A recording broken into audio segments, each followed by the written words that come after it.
Hvað er orka? Til hvers notum við hana? Jú, orka er pínu flókifyrirbæri sem við notum til þess að framkvæma það sem kallað er eðlisfræðileg vinna. Við getum sagt leið og ég get látið eitthvað hlut, gera eitthvað, þá kostar það orku.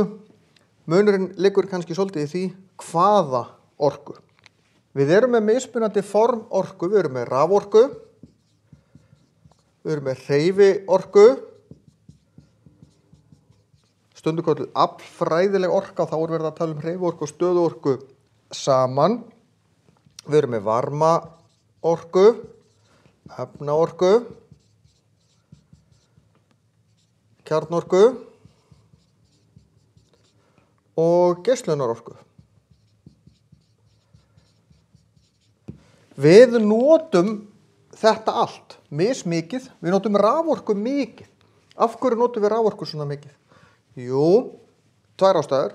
Í fyrsta lagi, það er auðvelt að breyta öðrum orkuformum yfir á raforku og breyta raforku aftur yfir á eitthvað annað orkuform og auðvelt að flytja hana. Dæmum hvernig við breytum yfir í raforku og tilbaka. Ég get verið með vindmyllu sem er að nýta hreyfiorku vindsins, þessa orku, breyti því í rafal í vindmyllunni yfir í raforku, flytja hann eftir rafmagnsviður með hendi mín. Þar nota ég raforkuna til þess að hlaða rafmagnshlaupahjólið mitt og nota svo raforkuna á batteríinu til þess að breyta því aftur yfir í hreyfiorku sem að knýr dekkið áfram og ég kemst áfram. Þannig erum við að nota orkuna fram og tilbaka. Við notum varmaorku til dæmis í hita upp húsin okkar, fáum heitt vatn upp úr jörðinni sem kemur með varma inn í húsið og varminn verður eftir í húsinu, það verður heitt inn í hjá okkur. Efnaorka er þegar við kveikjum í einhverju, fáum hita þannig. Kjarnorka er í kjarnorkuverum, geislunarorka er til dæmis orkan frá sólinni. Hreyfiorkan, það eru vindmyllur, það eru vatnsaflsvirkjanir líka, þar sem vatnið rennur niður, hreyfingin á vatninu er notuð til þess að snúa hjólum sem að framleiða rafmagn. Við getum nefnilega ekki búið til orku. Það er ekki hægt. Við getum breytt orku úr einu formi yfir í annað, en við getum aldrei búið til orku úr ekki neinu.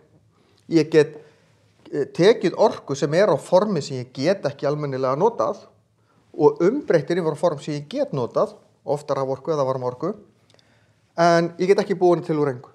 Á sama hátt eyðist orka ekki. Ef ég með símann minn og verið batteríslaus, eyddist ekki orkan á batteríinu?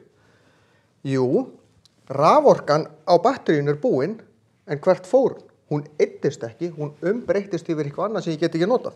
Ljósorku og aðalega varmaorku. Það er nefnilega þannig, alltaf þegar við erum að gera eitthvað, þá eyðist út hlut af orku, oftast sem varmi, stundum sem eitthvað annað, líka ljós. Þannig að og ljósorka er svona geislunarorka. Þannig að við náum aldrei að nýta alla orkuna. Þess vegna er ekki hægt að nota eina orku til þess að búa til aðra orku og það gengur endalaust. Það eyðist alltaf eitthvað á milli.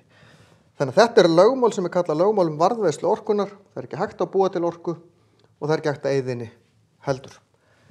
En við getum fært orku á milli þrepa, en það er ekki hægt að færa hvað orku sem er á milli hvaða þrepa sem er. Þetta virkar ekki alveg þannig.